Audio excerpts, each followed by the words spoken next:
दोस्तों नमस्कार। प्रस्तुत है कहानी मीकू की समझदारी। एक बार एक जंगल में नए साल के जश्न को मनाने का फैसला लिया गया। जंगल के राजा शेर ने पूरे जंगल के जानवरों को दावत देने का ऐलान किया। सभी जानवर राजा के इस ऐलान को सुनकर बहुत खुश हुए। जंगल के राजा शेर ने दावत के लिए एक मैदान सुनिश्चित किया। दावत का इंतजाम करने के लिए राजा ने सभी जानवरों को एक एक काम सौंप दिया।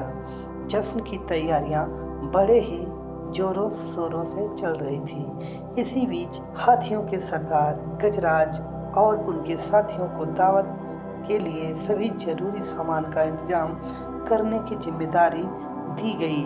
गजराज ने यह जिम्मेदारी उठाने के लिए एक दल बनाया। इस दल में हाथियों के अलावा जिराफ, जेब्रा और दूसरे बलशाली जानवरों को रखा गया। जंगल में एक खरगोश भी था जिसका नाम था मीकू।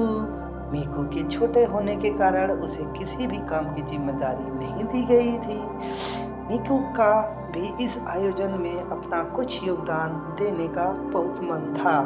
लिहाजा उसने गजराज को अपने मन की बात बताई। पहले तो गजराज को मीकू की बात सुनकर बहुत ही हंसी आई।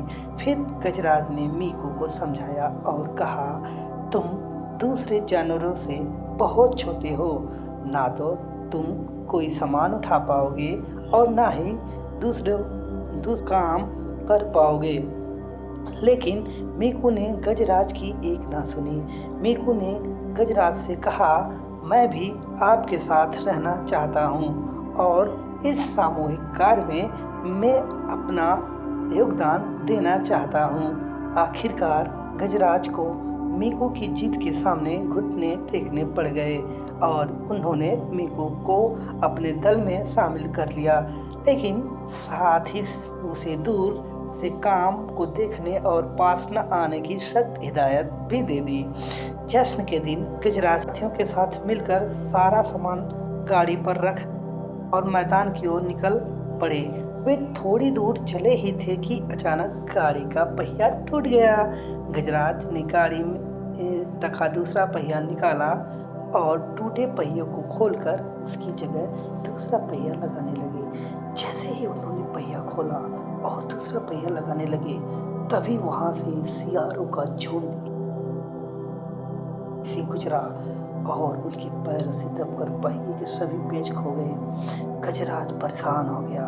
सभी जानवर एक दूसरे का मुंह देखने लगे। अब सामान मैदान तक नहीं ले जाया जा सकता था। तभी मीकू के दिमाग में एक उपाय आया। उसने गजराज से बोला, क्यों ना हम बाकी तीनों पहियों का एक एक पेज खोलकर चौथे पहिए में लगा लें, क्योंकि सभी पहिए 3 पेज पर भी चल सकते हैं। मीकू की समझदारी देख सभी जानवर के चेहरे खिल गए। सही समय पर मीकू की समझदारी से सामान मैदान तक पहुंच गया और बड़े ही धूमधाम से नए साल का जश्न मनाया गया। लेकिन पूरे जश्न में सिर्फ मीकू की समझदारी की ही बातें चल रही थी। आज मीकू की समझदारी के सब कायल थे।